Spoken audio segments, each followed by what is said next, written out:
If you believe it, if you really believe that you could be something, if you have that little voice in your head saying, hey, you got talent, you could do this, then follow that voice. Life isn't fair. We have to understand that.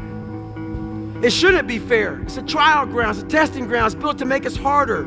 It's built to make us as strong as we can, to test us, to drive us. So, mentality is the only thing that gets us through life. I was an underdog. We are all underdogs in life. Even the baddest person in the world should think that way. So you should always have I've never arrived mentality. It doesn't matter where you come from, the sewer or wherever you think you're from, nothing should be able to hurt you. If you believe that, it starts to become true. Why would you not go for it? Why would you not take a chance? At one point in time, you got to take a chance on you. It's the what if I can pull off a miracle. What if I can become someone that no one thinks I can be? What most people do is they back away from adversity. But if you want to see if you're a brave person, wait when things go completely to pieces, when things are the worst, when your very best deal falls apart and your rent is late and you're tired and you're sick and everybody is mad at you and your car doesn't work, then it's the person that picks themselves up and says, nothing is going to stop me. Thoughts aren't true. Feelings don't require actions. Things aren't good or bad, they just are. Our greatest enemy is ignorance. To change your life, change your surroundings. Our actions, not our pasts, define who we are. I think what makes life more difficult for people is the judgment they have on themselves about what they believe they're supposed to do or supposed to have achieved. There's no losing, only learning. There's no failure, only opportunities. And there's no problems, only solutions. So to me, what failure is the mother of all success. If it wasn't for Michael Jordan getting cut from his 9th grade basketball team, he wouldn't have became Michael Jordan. I seen an article the other day where they were talking about Oprah Winfrey and how she got fired because she wasn't good for television. Walt Disney, who got fired, if I'm not mistaken, from a newspaper saying he had no imagination. You gotta take those losses, you gotta take those hits. There's gotta be the valleys, the peaks, the ups, the downs. Once you change one thing, your mindset, you can attack everything. Don't be trapped by dogma, which is living with the results of other people's thinking. Don't let the noise of others' opinions drown out your own inner voice. And most important, have the courage to follow your heart and intuition. They somehow already know what you truly want to become. Everything else is secondary. Being a winner is a curse. It doesn't matter how much you've won before. You're not a winner until you win again. Let's go. And again, and again. Nothing is enough. No one understands. And you never want it to stop. Gotta put your past behind you. Look, kid, bad things happen, and you can't do anything about it, right? Right. Wrong! When the world turns its back on you, you turn your back on the world. If you want to be good, you really don't have a lot of choices, because it takes what it takes. You have to do what you have to do to be successful, so you have to make the choices and decisions to have the discipline and the focus to the process of what you need to do to accomplish your goals. I think a hopeful message that anyone who's in that hard period or in that start period is that it won't get harder. Like, this is the hardest part. And so if you can just make it through this, everything else is downhill. It's not that the things that the dragons are going to slay aren't going to get bigger. They are. But you become so much more equipped to slay them back. And you have so many more allies. You have people in the stands cheering for you. You have the audience. You have all of these other things that are behind you. If you decide to go for the goal in your life, you're going to get knocked down over and over and over and over again. Every single week, you're going to have heartaches and disappointments and frustrations and setbacks and obstacles. But without those obstacles, no success is possible. You cannot change your life unless you change something.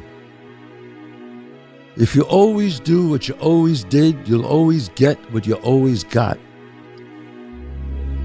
No matter what it is. Many times you say to yourself, I gotta lose weight, I'm too fat. And then you know what? During the day you eat at night, and then next day you get mad at yourself. Well, what do you want? What do you want? You gotta change something.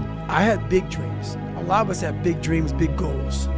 And when you have goals that are maybe outside your reach, you have to know that getting to that goal, you're gonna have a lot of bad days, a lot of setbacks. The biggest risk to your future isn't your competition. It's the distractions you insist on keeping in your life rather than doing the things you know you should be doing but aren't. People delay doing things they don't like for longer than it takes to do them. The world belongs to optimists. Because if you're going to do anything big, you have to believe that it can happen. Otherwise, it never will. 99% right and 100% wrong. So like, they're right 99% of the time. But they're wrong 100% because the only thing that matters is the big one at the end. Like, your family and friends will say that every girl that you ever date is not good enough. Except for the one time you find the girl that you're actually going to marry. And then it doesn't matter. Or like, this won't last. Or like, this business idea, it's not going to work. And you might have 9 failures. I felt my first 9 businesses didn't really amount to anything. 9. As in the first one, spent time and failed. Second one, this one will be different and failed. Third one, this is the one. And then 6 more after that. It's painful as shit because the whole time everyone is telling you, I told you so, and they're right. Today. But not forever. If you're not falling on your face over and over again, if you're not trembling when you go to sleep with your heart pounding, then what is happening is you're not trying hard enough. You're living too far within your potential. That all really successful people live on the outside edge of what they're capable of. And it's always a little bit scary on the outside edge because we all have feelings of uncertainty. We all have fears. We all have doubts that hold us back. But the brave person is simply the person who moves forward and keeps taking the chance. And you cannot imagine a successful person without courage. You cannot imagine a successful person without the courage to face and confront their fears and to move forward. You always have to be the person who roots for you before everyone else does. And it's usually a single clap in the auditorium for a very long period of time. It is a slow clap that's just you rooting for you. People struggle to do things alone. And the path of the exceptional person is one of an exception, which means that you are not with other people. And rather than fighting that or bemoaning it, see it as an indicator that you're on the right path. Because if everyone else were cheering you on, then it means you're not in the right place, because it means you're just like everyone else, and that's not where you want to be. Successful people see opportunity in every failure. Normal people see failure in every opportunity. Both are right. Only one gets rich. It's like when I was losing 106 pounds in 3 months, the first 2 months or first 2 weeks, it's like I was gaining weight. You know, I would lose a pound, gain 2. So I was just failing. I kept failing and kept failing and kept failing. So I had to teach myself how to fail right. And what that means is when I fail, I can't spend much time in that fail zone. I have to be able to get up and get after it the next day just as fast, because my goals were to be a Navy SEAL. I don't have time to stay here and feel bad for myself for weeks and months and years, because I'll lose that time. So the big thing is know that if you have big goals and big dreams, along the way, failure is going to happen. Yeah, people don't know how to manage their emotions. I think the more, at least for me, the more I've tried to create space between how I feel and what I do, the more consistent my outcomes have been. The average real man does not need to go get therapy for the battles and the burdens he's carrying inside. What he needs is for those that he's carrying them for to recognize that they're there and to respect it and to be grateful for it. Starting tomorrow, what are you going to do that'll make a change in your life's direction? A blade does not become strong. It does not become tempered until it's been through the fire. Until it's been through the fire several times. And this is just your first or second time through the fire. And there's a lot of hammer work that has to take place. And then you're going to have to go back in the forge again. And it's hot, and it melts you down, and you're uncomfortable. And then life is going to pull you out, and it's going to put you on the anvil, and it's going to hammer on you some more. And you're going to say, what, am I done yet? Am I a sword for the ages? No. No, you're not. You're not done yet. Embrace the journey and the process of life. You only get stronger hiking by going uphill. Nobody gets stronger hiking by just going downhill. People sacrifice the thing that they want for the thing which is supposed to get it. So a lot of the time, we will sacrifice happiness in order to be able to achieve success, so that when we finally have enough success, we can allow ourselves to be happy. So you sacrifice the thing that you want, which is happiness, right, for the thing which is supposed to get it, which is success. Yeah. And it's a super common pattern amongst high performers. You know, they grow up and maybe their parents have high standards for them. And they say that the subtext is that love is contingent on what I can bring to the world. And growing up, this person internalizes the lesson. It is very important for me to overperform, and they're driven by this desire to do more and to prove people wrong and a chip on their shoulder and all of this. The problem is, I think that on average, high performers are more miserable than the average person. Why would you not want to give it at all? What else are you going to do? You come here and kill it right now? Or stay home on the couch? You know, watching the life pass you by. I know it sounds like habitual what I say all the time, but sometimes you got it ingrained in your head. What else would you be doing right now? Taking the time off? Or taking the time to get ahead? It's just, that seems so simple to me, that solution, the choice is there. If it doesn't seem so easy to you, it's because you don't believe in yourself. You believe in yourself, you want to be in here killing it. Because it's giving you that much more of a chance because you believe you can come that. The people that don't come in here because they're tired of stuff are people that don't believe in themselves. That's why they don't see the asset of being in the gym to grow.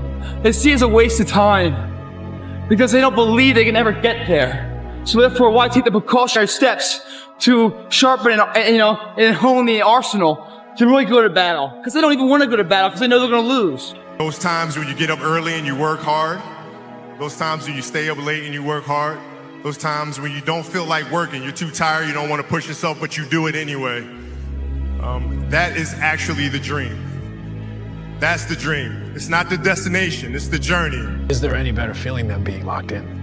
No. Like when you are locked in and you are, you're taking, and you're in a rhythm, and every day you're knocking it down, you never miss a step. To the gym one day. Yeah. If you have one good day where you eat clean, you drink a lot of water, and you, like you did, you got that day, you woke up, you put your shoes on, you went for a run, you worked out your driveway, you got a good day in. Yep. That's sometimes all you need to do and decide, this is what I do from now on. I have good days. Yeah. Tomorrow's going to be another good day, and then I'm going to force myself into another good day. And the next thing you know, I've got some momentum. You just like to put the pads on. You love when it's showtime. Everybody in the crowd, you're like, hey, Mom, can you see? You can't even start until you know your people there. Once you see them, you're like, showtime. A real man in the dark, when nobody's watching, he putting in work. A real man, when coach ain't even watching, he's studying film on his own, because he loves the process. Nothing's permanent. Nothing's permanent. That's why I'm always big on, you have to keep what you want to be in the front of your mind, because you're going to always lose it within the suffering. And suffering, people always hear me say suffering, it's not just physical, man. There's so many forms of suffering out here, it's not even funny. And most of them are not physical. Most of them are psychological. Man, I'm built different, period. I was built different, man. And I've always had an eye at a discipline and a work ethic that I've had at a young age that I just apply it to everything that I want to do. So I would say that, I rarely go out, reading, what I'm saying, trying to reverse engineer how to be successful, like how do I, start my own production company, how do I do this, how do I do that? And I always felt like if other cats was out partying and I was home studying, I would have an edge. If I'm eating food, I'll save the best for last. You know what I'm saying? I'll eat around it to the one part that I really want. I don't eat, I'm gonna save that. I'm a delayed, gratification. I'm that type of person. So like, I'm literally like, all right, I will party later. I work hard now, so the second half of my life, I can do whatever the fuck I want. That's been my mentality. It's like, I'm not gonna trick off my early years for partying and then worry about struggling, how I'm gonna make it, how I'm gonna take care of my family, how I'm gonna take care of everybody else. Like, that's not gonna be me. I'm gonna grind it out now. You know what I'm saying? I'm gonna set up the foundation so I can enjoy myself later. That's always been my mentality, and that works for me. 2 a.m. What I love about 2 a.m. is that we're not living by the clock, man. It's because the clock says 10 o'clock time to go to sleep or 9 to 5 time to go to work. That's bullshit. If you're in bed right now and you're rolling around, you can't fall asleep, get the fuck up. It probably means you haven't done an honest day's work to earn that rest at night. 2 a.m., not a person's here. I can scream my fucking ass off. No one hears me. I can cry. I can shit myself. I can put an honest day's work in here that more than anyone does in a week. And no one sees it. Because it's supposed to be that way. This is the fucking means to the ends. It's not the ends. All those motherfuckers that come here, their hair done, the makeup, these guys come in the shirts to be seen. Missing the fucking point, man. Missing the point. You're not in here to get an achievement. You're in here to pay your fucking dues, so later in life, you never wonder what if. I always felt like I could do anything. That's the main thing people are controlled by. Thoughts, their perception of themselves. They're slowed down by their perception of themselves. If you're taught you can't do anything, you won't do anything. I was taught I could do everything. If you're gonna do it, do it. Say what you can do. Do what you say. If you can't do it, don't say you can do it. Don't over leverage yourself. Don't over leverage a decision and then jump in and kind of dip a toe. I think I'll try it out. No, think if you're going to try it out beforehand, but when it's time to go, dive. Finish it. Find out. Come out the other side. Don't leave it and go, ooh, if I just would have. That keeps me up at night. I think it keeps a lot of us up at night. When you half-ass something and you just don't know whether you failed or succeeded, got what you want or didn't get what you want. Finding out and looking in the mirror and going, I didn't half-ass it. I went all the way. I found out, and that ain't for me. Or I found out, and you damn right that is for me. That's a great place to get to. And my 3 questions are, what do you want? How badly do you want it? And how much are you willing to suffer? And very often, everything revolves around the first question, what do you want? Because a lot of people are unclear what they want from life. They don't sit down and think through. We are writing our own life story every day, and yet we don't think about it. Who do we want to be? Where do we want to live? What life do we want to lead? When we've finished our life, come to the end of our life and look back, what do we want to say that we've done? So, what do you want is a very powerful question. And then, if an athlete says, I want to be the best, Bill, fine. How badly do you want it? Because you've got to pay a price to be the best. The best pay a big price. You've got to work harder, you've got to commit more, you've got to take more responsibility, you've got to deal with more ups and downs. And if we can deal with that question, how much are you willing to suffer? Because I work with gold medal champions and they suffer every day. They work enormously hard. They sacrifice enormous things in order to get that success. The people that don't come in here because they're tired of stuff are people that don't believe in themselves. That's why they don't see the asset of being in the gym to grow. They see it as a waste of time because they don't believe they can ever get there. So therefore, why take the precautionary steps to sharpen and hone the arsenal to really go to battle? Because they don't even want to go to battle because they know they're going to lose. It's up to the individual to allow the dreariness to set inside.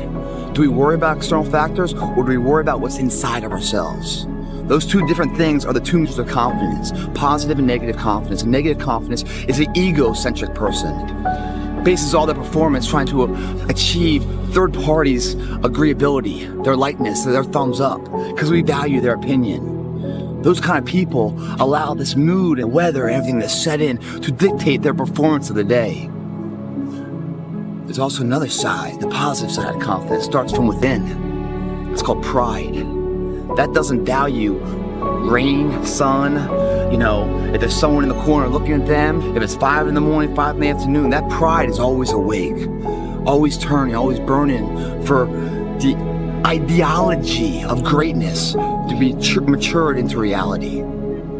That's internal pride. No one can alter that. But if you're coming in here with an ego, you better check it right here in the parking lot, because that will destroy your efforts in there. It also will probably destroy you physically, because an ego person puts others first in their opinion second.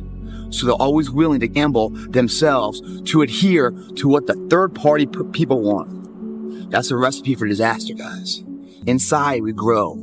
We start from here, and it comes out. This workout's called pictorial pride. You always have to be the person who roots for you before everyone else does. And it's usually a single clap in the auditorium for a very long period of time. It is a slow clap that's just you rooting for you. And that visual, I think, is one that you can kind of take, because it is... People struggle to do things alone.